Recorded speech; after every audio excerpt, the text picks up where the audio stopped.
पानीपत के लाल बत्ती चौक पर 2 दिन पहले एक व्यक्ति की चाकू से गोदकर हत्या कर दी थी, जिस मामले में पुलिस आरोपियों की तलाश में जुटी हुई थी। वहीं 2 दिन के बाद आज मृतक व्यक्ति की शिनाख्त हुई है, जिसके बाद से ही मृतक के परिजन लगातार आरोपी की गिरफ्तारी की मांग कर रहे हैं। उनका कहना है कि लाल बत्ती चौक के पास हर एक दुकान के अंदर सीसीटीवी कैमरे लगे हुए हैं। पुलिस लगातार जांच में जुटी हुई है, लेकिन कहीं ना कहीं संदेह के घेरे में है। वहीं पुलिस का कहना है कि पुलिस थाना शहर पुलिस व सीआईए पुलिस की तीनों टीमें आरोपी की तलाश में लगी हुई हैं। फिलहाल मृतक के शव को पोस्टमार्टम के लिए पानीपत के सिविल अस्पताल में रखवाया गया है। वहीं परिजनों की मांग है कि जब तक हत्यारा गिरफ्तार नहीं होता तब तक वह शव को नहीं उठाएंगे। पानीपत से जनता टीवी के लिए अनिल सैनी की रिपोर्ट। इंद्री पुलिस ने नशा तस्करों पर नकेल कसते हुए आज 3 नशा तस्करों को गिरफ्तार किया है, जिनके पास से 40 ग्राम स्मैक बरामद ही की गई है। आपको बता दें कि इंद्री पुलिस पिछले काफी समय से नशा तस्करों के खिलाफ कार्रवाई कर रही है। इससे पहले भी एक महिला को लगभग 9 ग्राम स्मैक सहित गिरफ्तार किया था और आज पुलिस को एक बड़ी कामयाबी मिली है, जिसमें पुलिस ने 3 तस्करों को काबू किया है। उनके पास से 40 ग्राम स्मैक बरामद की गई है। आपको बता दें कि इनमें एक आरोपी जो है वह इंद्री का रहने वाला है और जिसमें 2 आरोपी जो है वह शामली यानी कि यूपी के रहने वाले हैं। यूपी से इस स्मैक को लेकर के इंद्री में लाया जाता था और यहाँ पर उसके ग्राहकों को इसको बांटा जाता था, यानी कि तस्करी का मामला जो है काफी समय से यहाँ पर जारी था।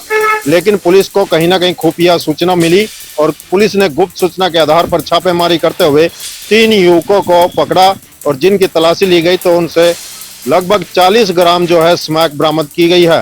पुलिस ने वार्निंग देते हुए कहा कि यदि नशा तस्करों ने इसी प्रकार से ये करते रहे तो इनके खिलाफ ठोस कार्रवाई की जाएगी। तीनों ही आरोपियों को कोर्ट में पेश किया जाएगा, जहां पर उन्हें न्याय की हिरासत में भेजा जाएगा। इंद्री से जनता टीवी के लिए विजय काम्बोज। गुरुग्राम में दिन दहाड़े बाइक चोरी की वारदात को अंजाम देने आया एक युवक। गुरुग्राम के बसई गांव का ये पूरा मामला है, जहां पर एक युवक दिन दहाड़े बाइक चोरी की वारदात को अंजाम दे रहा था। तभी मकान के बाहर लगे सीसीटीवी की जो फुटेज है उसे मकान मालिक देख रहा था और उस चोर को मौके पर ही धर दबोचा।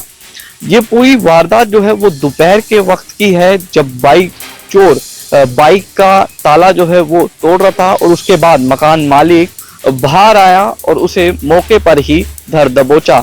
वहीं फिलहाल इस पूरे मामले में इसकी जो सूचना है वो पुलिस को दी गई और चोर को जो है पुलिस के हवाले कर दिया। आगे की जो जांच है वो गुरुग्राम पुलिस कर रही है। तेज गति से आ रहे एक डंपर ने 2 युवकों की जान ले ली। यह डंपर आज सुबह रिवाड़ी से धारोड़ा की ओर जा रहा था। जैसे ही ये फिदड़ी कट के नजदीक पहुंचा तो आगे चल रही एक एम्बुलेंस को टक्कर मार देता है। उसके बाद यह ट्राला डंपर जो है अनियंत्रित हो जाता है और साथ में चल रही 2 बाइक तथा एक स्कूटी को टक्कर मारता हुआ एक चाय की दुकान में जा घुसता है। इस हादसे में अलग अलग बाइकों पर चल रहे 2 युवकों की मौके पर ही मौत हो गई, जबकि एक स्कूटी पर जा रहे एक शख्स की गंभीर रूप से घायल हो गया। घायल को रिवाड़ी के ट्रामा सेंटर में भर्ती कराया गया है। सदर थाना पुलिस मौके पर पहुंचकर शव को कब्जे में लिया और पोस्टमार्टम के लिए रिवाड़ी के सामान्य अस्पताल में भिजवा दिया। वहीं आरोपी जो ड्राइवर है उसको भी गिरफ्तार कर लिया गया है। फतेहाबाद जिले में लगातार डेंगू के डंक का कहर जारी है। पिछले 48 घंटों की बात की जाए तो 8 डेंगू के नए मामले सामने आए हैं। वहीं जिले में बढ़कर अब डेंगू के मरीजों की संख्या 83 हो चुकी है। स्वास्थ्य विभाग की टीमें लगातार घरों में जाके सर्वे कर रही है। अब तक 3,76,000 घरों के तो सर्वे स्वास्थ्य विभाग की टीमों द्वारा किए गए हैं। बता दूं कि पिछले 48 घंटों में 32 घरों में डेंगू के लार्वे मिले हैं और अब तक तो जिले में 2916 के करीब घरों में डेंगू के लार्वे पाए गए हैं, जिन्हें स्वास्थ्य विभाग द्वारा नोटिस भी दिया गया है।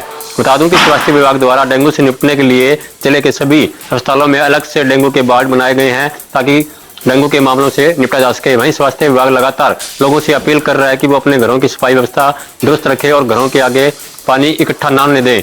बता दूं कि नगर परिषद के साथ मिलकर शहर में फॉगिंग भी स्वास्थ्य विभाग द्वारा करवाई जा रही है। अब देखना होगा कि स्वास्थ्य विभाग लगातार लोगों से घरों के आगे सफाई व्यवस्था व पानी ठहराव को लेकर जो अपील जनता से कर रही है, इसका असर लोगों पर कितना होता है, या जिले में यूं ही डेंगू के मरीजों की संख्या बढ़ती रहेगी।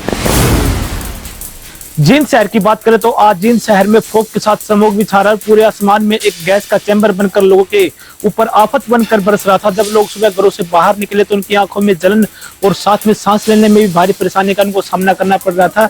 जहां एयर क्वालिटी इंडेक्स की बात करें तो जींद शहर का एयर क्वालिटी इंडेक्स 280 के पार पहुंच चुका है और वो कहीं ना कहीं जो बेहद ही खराब और खतरनाक स्थिति की तरफ बढ़ता हुआ जा रहा है। इसको देखते हुए कहीं ना कहीं जिला प्रशासन की बात करें और स्वास्थ्य विभाग की बात करें, दोनों ही इसके ऊपर कड़ी सख्त नजर भी बनाए हुए हैं।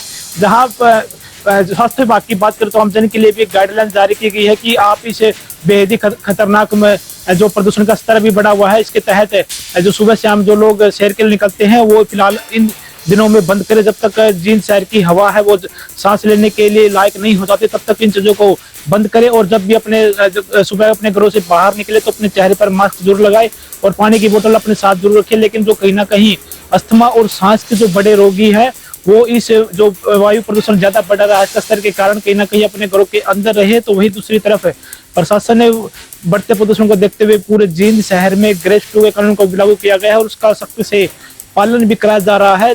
8 कंस्ट्रक्शन जगह को नोटिस भी जारी किए गए हैं और उसके साथ ही 3 जनरेटरों को भी, डीजल के जो जनरेटर होते हैं उनको भी सील किए गए हैं ताकि जो वायु प्रदूषण है उससे कहीं ना कहीं खतरनाक जो स्थिति अभी जींद की बनी हुई है उससे बचा जा सके।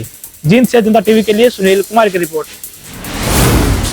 हिंदू सिख एकता और सद्भावना की मिसाल मेला कपाल मोचन दोनों ही समुदायों के लिए विशेष महत्व रखता है।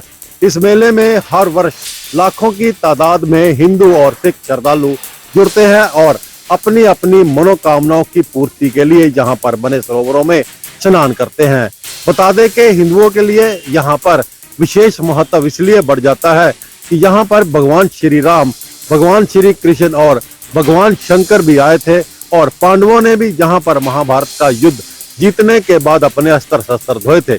वहीं सिख समुदाय की बात करें तो उनके लिए भी ये मेला बहुत ही महत्व रखता है क्योंकि सिख समुदाय के पहले गुरु श्री गुरु नानक देव जी भी इस स्थान पर आ चुके हैं। वहीं श्री गुरु गोबिंद सिंह जी कपाल मोचन में 52 दिन तक रहे, जहां उन्होंने चंडी का यज्ञ किया और चंडी का यज्ञ करने के बाद चंडी की तलवार को प्राप्त कर पहाड़ी राजाओं के साथ बंगाणी का युद्ध किया और उस युद्ध को जीता।